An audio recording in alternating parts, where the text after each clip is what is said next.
चिदानन्दरूपाय विश्वोत्पत्त्यादिहेतवे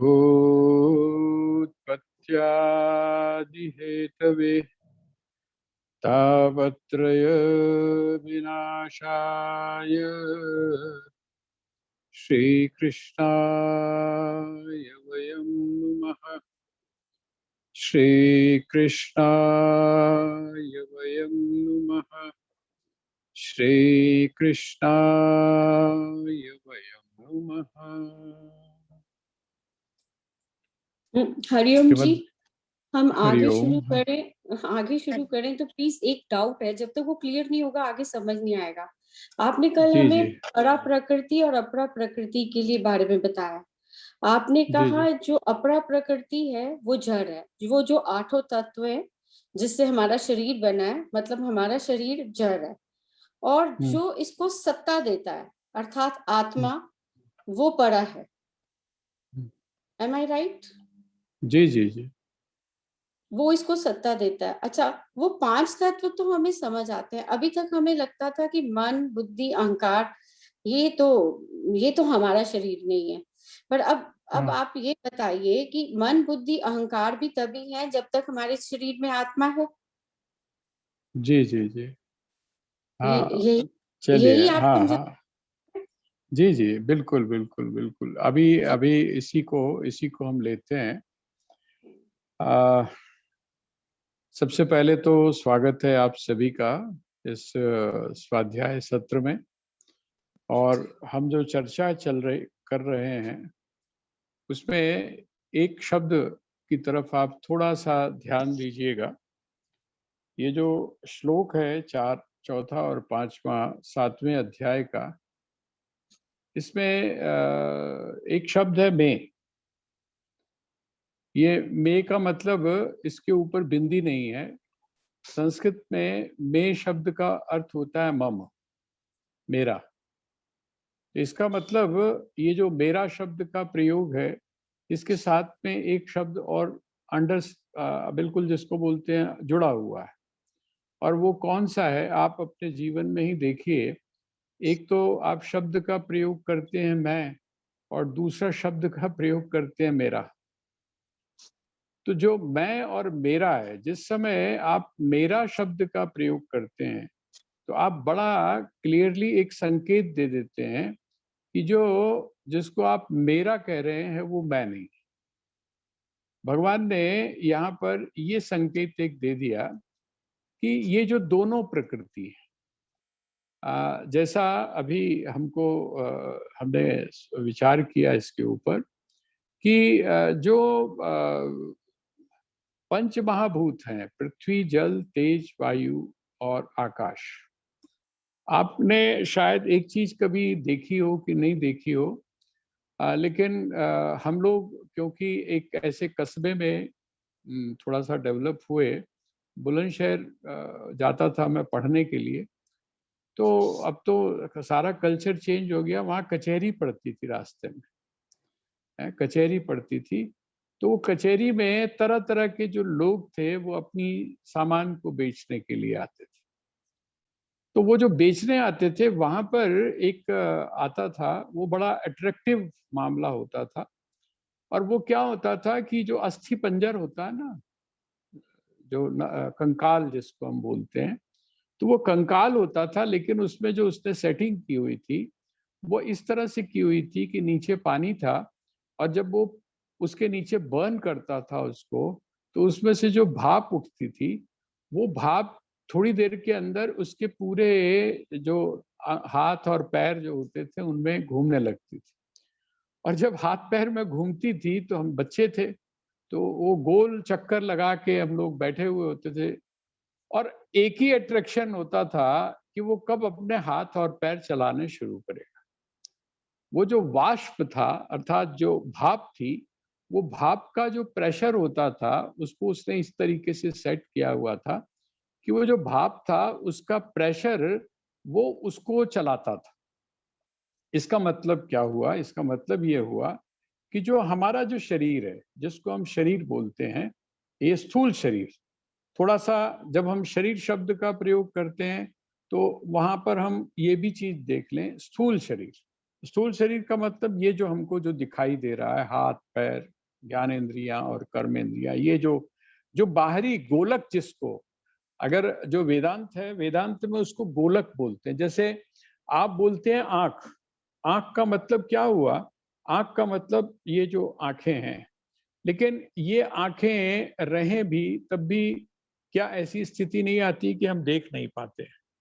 ये कान होते हैं, है ना, ये कान होते हैं, लेकिन उसके बावजूद भी हम सुन नहीं पाते हैं। ये जबान तो होती है, लेकिन उसके बावजूद भी हम बोल नहीं पाते। पैर होते हैं, लेकिन हम चल नहीं पाते हैं। हाथ हमारे होते हैं, लेकिन हम कर्म नहीं कर पाते। उसके पीछे ये तो सारे आपको दिखाई दे रहे हैं, लेकिन इसके पीछे जो, जिसको हम सूक्ष्म तत्व बोलते हैं, वो जो सूक्ष्म तत्व है वो भी पंच महाभूतों से ही बनता है। अब हमारे मन में, क्योंकि पंच महाभूत, पंच भौतिक जो, जिसको हम शरीर बोलते हैं, वो इतना हमारे मन में बैठ गया है कि हम उससे ऊपर मतलब पंच भौतिक शरीर और वह जो परमात्मा है, उसके बीच में एक चीज और भी है। उसके बीच में एक चीज और भी है, और वो चीज कौन सी है? देखिए, एक तो ये शरीर है, एक तो शरीर है, और एक जिसको आप परमात्मा बोलते हैं, है ना, वो परमात्मा है, जो रियलिटी है, जिसको हम ये कह सकते हैं कि जो सत्य है।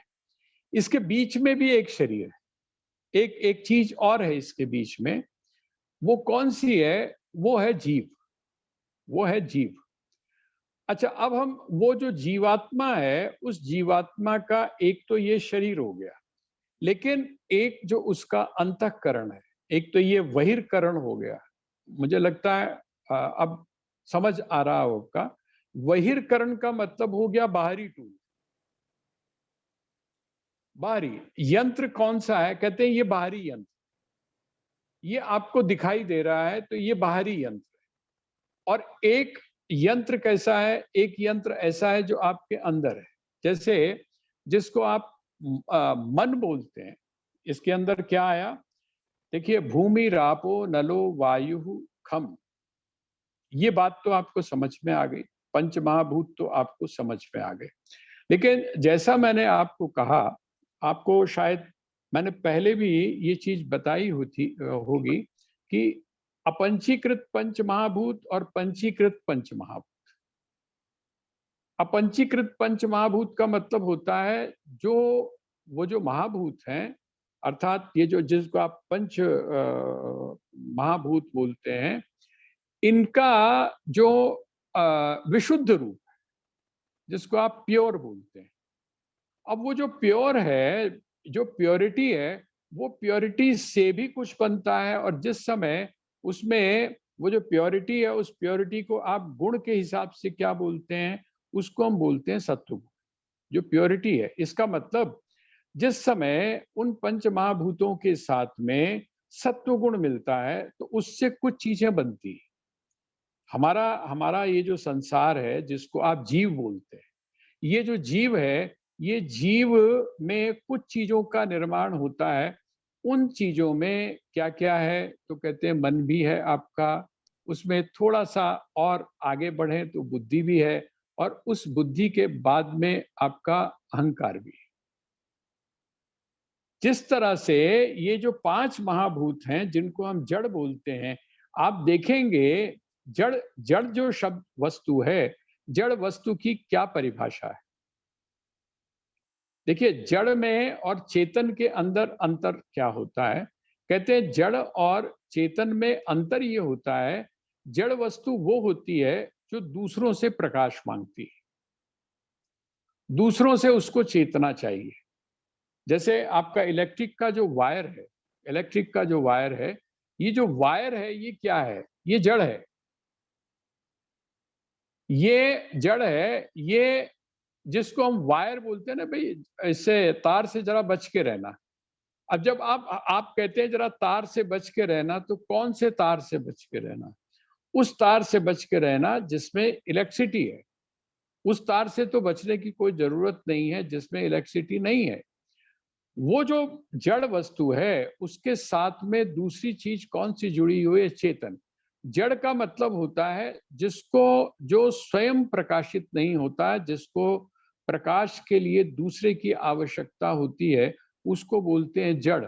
और चेतन शब्द का अर्थ होता है जो स्वयं को भी प्रकाशित करता है और दूसरों को भी प्रकाशित करता है, उसको बोलते हैं चेतन। ये थोड़ा-सा आप अपने पास में जहाँ डेफिनेशन होगी ना जड़ और चेतन की, अब हम लोग जड़ और चेतन शब्द का प्रयोग तो कर देते हैं। ये जो प्रकृति है कौन-सी?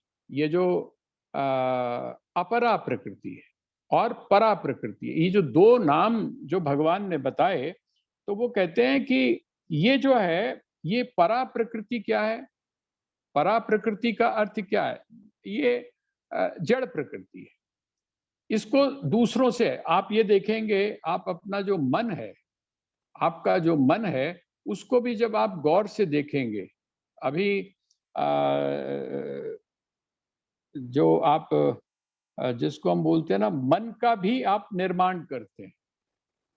मन का भी आप निर्माण करते हैं, बुद्धि का भी आप निर्माण करते हैं और आपका जो अहंग अहंग होता है, जिसको आप अहंकार बोलते हैं, इस अहंकार का भी आप निर्माण करते हैं। कोई चीज़ ऐसी है जो इसको निर्मित करती है, जो इसको बनाती है। देखिए, मन किसके पास में है? आपको अगर ध्यान होगा, मैंने एक बार स्वामी राम का आत्म विकास का जो कांसेप्ट था, वो आपके सामने बताया था।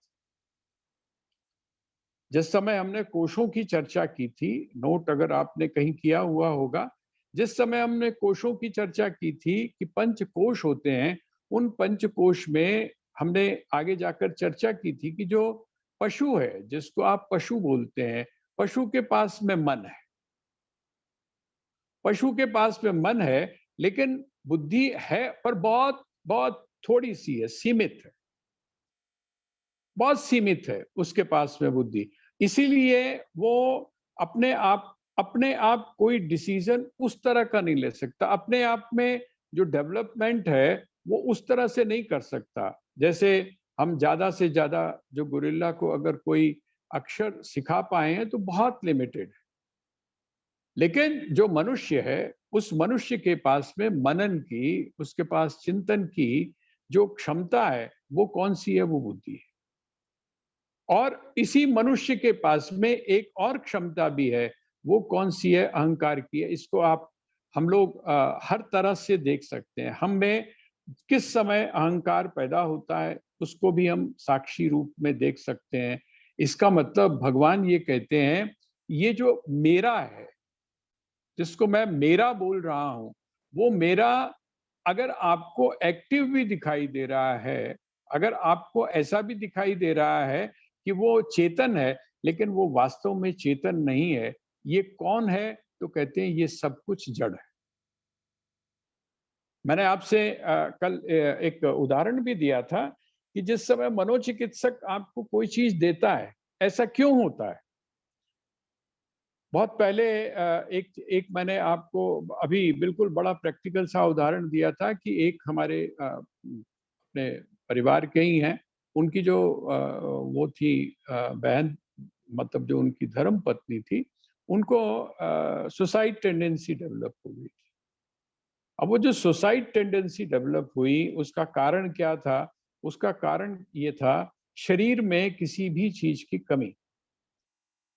जैसे आपका जिस समय ग्लैंड्स जो हैं, उनका बैलेंस बिगड़ना शुरू होता है। जो ग्लैंड्स होते हैं आपके, उनका जब थॉराइड का आप देखते ही हैं, जिन लोगों को थॉराइड बढ़ता है या थॉराइड कम होता है, उनके चिंतन के ऊपर भी उसका असर पड़ता है। तो क्या है ये? केमिकल रिएक्शन हो रहा है। आपका जो शरीर है, आपके शरीर में केमिकल रिएक्शन जो हो रहा है, उसका प्रभाव आपके चिंतन के ऊपर भी पड़ रहा है।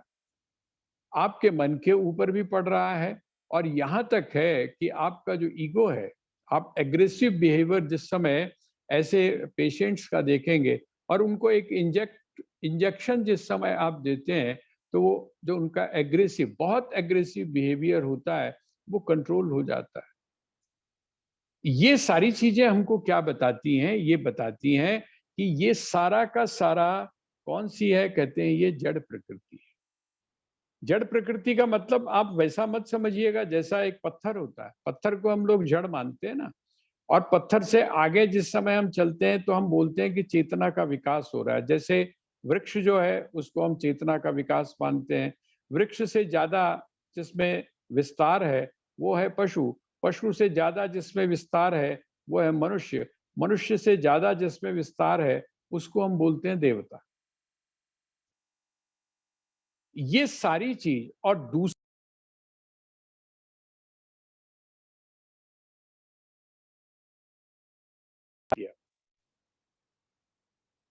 वो कौन सी प्रकृति है, तो कहते हैं वो परा प्रकृति है।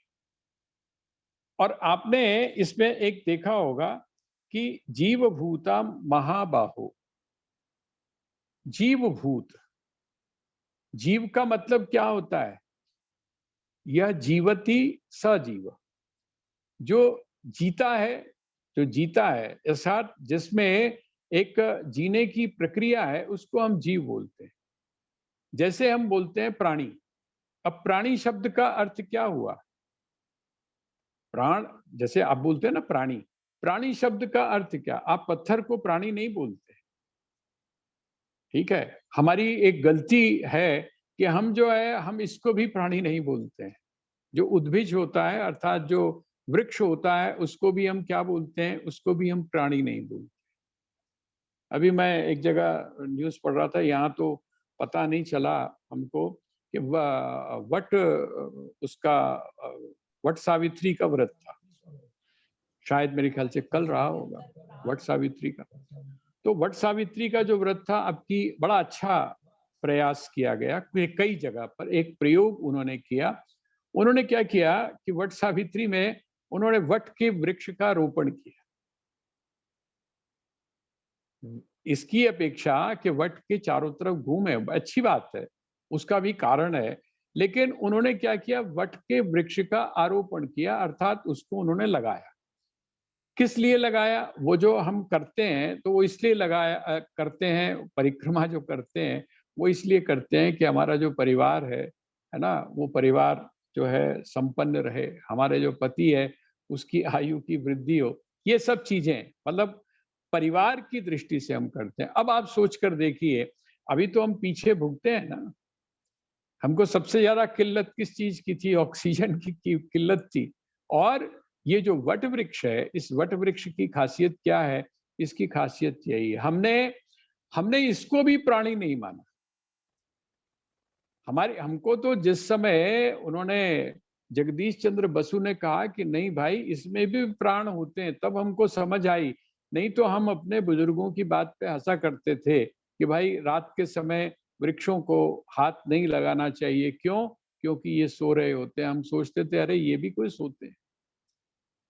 जिस तरह प्राणी शब्द जो है, प्राणी शब्द, प्राणी शब्द का अर्थ है जो प्राण को लेता है और प्राण को छोड़ता है, जिसका संबंध प्राणों के साथ में है उसको बोलते हैं प्राणी।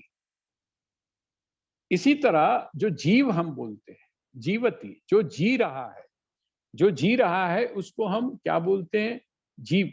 जिसके अंदर चेतना का संचार है उसको हम बोलते हैं जीव। तो यहां पर कहते हैं जीव भूत, जीव भूत अर्थात जीव भूताम महाबाहो, जीव भूताम महाबाहो ययेदम धार्यते जगत।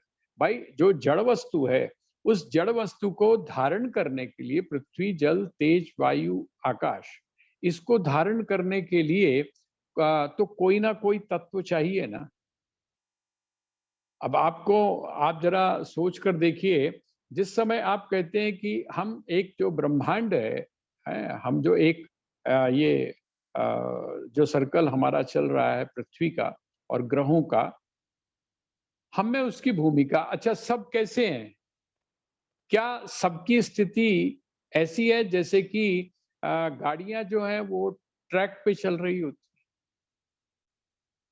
जो 6 लेन बनी हुई है क्या उस तरह से चल रहे हैं, लेकिन तब भी उनका रास्ता है। जो आकाश में जो चलने वाले पिंड हैं उनका अपना एक रास्ता है, जो राशियां हैं उनका एक अपना रास्ता है, ग्रह जो है उनका एक अपना रास्ता है। कहते हैं जी कैसे रास्ता है? कहते हैं हमको नहीं पता चलता कि ये एयर का जो मार्ग है ये कौन सा है। हमको तो सारा आकाश, सारा आसमान एक जैसा दिखाई देता है, लेकिन जो उसका जानकार है उसको पता है कि ये रूट इसका ये वाला है, यहाँ से होकर जाएगा। वो जो बैठा हुआ व्यक्ति है उसको इस बात का पता चलता है। कहते हैं इसी प्रकार से वो जो आधार चाहिए ना, अब आप सोच कर देखिए जितने पिंड हैं, ये पिंड क्या है? ये लटके हुए हैं। हमको कैसे लगता है? लटके हुए हैं। भाई आप आम के पेड़ के ऊपर अगर आम के फल लटके हुए हैं तो कोई ना कोई तो आधार चाहिए ना। लटकने के लिए कोई ना कोई आधार चाहिए, और यहाँ पर तो क्या है, स्पेस है, पूरा स्पेस है। तो वो जो आधार है, वो जो आधार है वो कौन सा है? कहते हैं वो प्राण है, अर्थात जीवात्मा। ये जो जीवात्मा है, ये जीवात्मा उसका आधार है। किसका? कहते हैं जो अपंचीकृत पंचमहाभूत और पंचीकृत पंचमहाभूत। आप एक काम करिए, आपके पास पेन और पेंसिल है। थोड़े दिनों में ये भी समस्या जो है वो आपकी सुलझ जाएगी। आप इसके ऊपर सारी, मैं लगा हुआ हूँ उसके ऊपर भी। शर्मा जी हमारे तपस्या कर रहे हैं इधर, और हम लोग सोच रहे हैं कि हम इसको और कितना अच्छा with diagram, with line sketch हम इसको और अच्छा बना सकें। लेकिन अभी अभी फिलहाल हम ऐसे कुछ समझने की कोशिश करते हैं। अगर आपके पास में पेन और वो होगी तो आप ऐसा करिए, 2 सर्कल बना लीजिए। 2 सर्कल, बिल्कुल सिंपल 2 सर्कल आप बना लीजिए। हाँ, हाँ, दीदी को थोड़ा-सा ध्यान आ रहा है। आप बिल्कुल 2 सर्कल बना लीजिए, एक ऊपर बनाइए, एक सर्कल आप नीचे बनाइए। ऊपर वाला जो सर्कल है, उसमें आप एक लाइन खींचकर आगे लिख दीजिए पृथ्वी। ये हम समझने के लिए कर रहे हैं, ठीक है? ये हो गया पृथ्वी। अच्छा, दूसरा जो आपने सर्कल नीचे बनाया है, उसको आप ऐसा करिए, उसको बीच में से उसके 2 फाड़ कर दीजिए। मतलब 50-50 कर दीजिए, उसको आधा-आधा कर दीजिए। अब आपने जिस समय आधे में लाइन खींची, अब जो आधा है, आधा जो पोर्शन है, उसके ऊपर आप लिखिए पृथ्वी, ठीक है? उस पर आप लिखिए पृथ्वी, और वो जो आधा पोर्शन था, उसके आप 4 हिस्से कर दीजिए। उसके आप 4 हिस्से कर लीजिए। ये आप जिस समय अपने सामने रखेंगे तो आपको बिल्कुल पिक्चर जो है उसकी क्लियर हो जाएगी। अब आपने 4 हिस्से कर लिए। आपको क्या, ये जो दोनों सर्कल हैं, इन दोनों सर्कल में, अच्छा नीचे भी आप लिख दीजिए। जैसे आपने ऊपर वो जो सर्कल था उसके आगे आपने भूमि लिखा था, पृथ्वी लिखा था, इसी तरह से ये जो सेकंड वाला है, इसके अंदर भी आप क्या लिख दीजिए, इसमें भी आप लिख दीजिए पृथ्वी या भूमि। अब आप बताइए कि दोनों में क्या अंतर है? एक में सिर्फ पृथ्वी है, और दूसरा जो है, दूसरे में क्या है, पृथ्वी आधी है और आधे में बाकी के जो तत्व हैं वो भी है, ठीक है? वो जो ऊपर वाला है उसको, उसकी टर्म आप याद करने के लिए आप अपने पास नोट कर सकते हैं, अपंचीकृत पंच महाभूत। अपंचीकृत, अपंचीकृत का मतलब जिनको अभी 5 हिस्सों में नहीं किया गया है, ऐसे 5 महाभूतों में से एक पृथ्वी हो गया। और जिस समय आप कहते हैं पंचीकृत पंच महाभूत, इसका मतलब ये भी है तो पृथ्वी, लेकिन इसके अंदर चारों चीजें मिश्रित हैं, मिक्स है।